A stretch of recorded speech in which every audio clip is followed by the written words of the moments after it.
ভারতের জেল থেকে মুক্তি, স্বদেশে ফিরছেন ১৫৭ জন বাংলাদেশি মৎস্যজীবী। দীর্ঘ প্রতীক্ষার অবসান।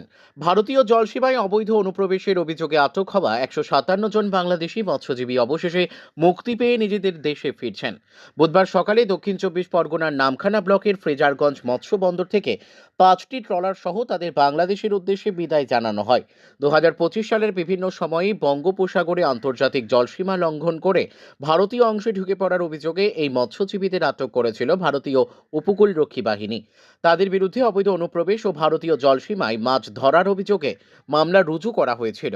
আইনি প্রক্রিয়া শেষে কয়েক মাস ভারতীয় জেলে বন্দী থাকার পর সম্প্রতি আদালত তাদের মুক্তির নির্দেশ দেয়।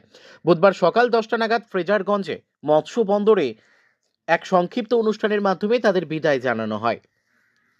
এই প্রক্রিয়ায় উপস্থিত ছিলেন কাকদ্বীপের মহকুমা শাসক প্রীতম সাহা, নামখানার বিডিও সুব্রত মল্লিক, ফ্রেজারগঞ্জ থানার ওসি সুদীপ মণ্ডল ও উপকূলরক্ষী বাহিনীর পদস্থ আধিকারিকগণ। প্রশাসন সূত্রে জানা গেছে, ফ্রেজারগঞ্জ থেকে রওনা হওয়া এই মৎস্যজীবীদের আজ বিকেলে ভারত বাংলাদেশ আন্তর্জাতিক জলসীমানায় নিয়ে যাওয়া হবে। সেখানে ভারতীয় উপকূলরক্ষী বাহিনী আনুষ্ঠানিকভাবে তাদের বাংলাদেশ কোস্টগার্ডের হাতে তুলে দেবে। দীর্ঘদিন পর ঘরের ছেলেরা দেশে ফেরায় খুশি মৎস্যজীবীদের পরিবার। প্রশাসনিক আধিকারিকদের মতে, দুই দেশের আইনি ও কূটনৈতিক আলোচনার মাধ্যমেই দ্রুত এই প্রত্যাবাসন সম্ভব হয়েছে। ৫টি বাংলাদেশি ট্রলারও যথাযথ মেরামতির পর তাদের হাতে ফিরিয়ে দেওয়া হচ্ছে। দক্ষিণ ২৪ পরগনা ফ্রেজারগঞ্জ থেকে রবীন্দ্রনাথ পড়ুয়ার রিপোর্ট, বিগ নিউজ বাংলা।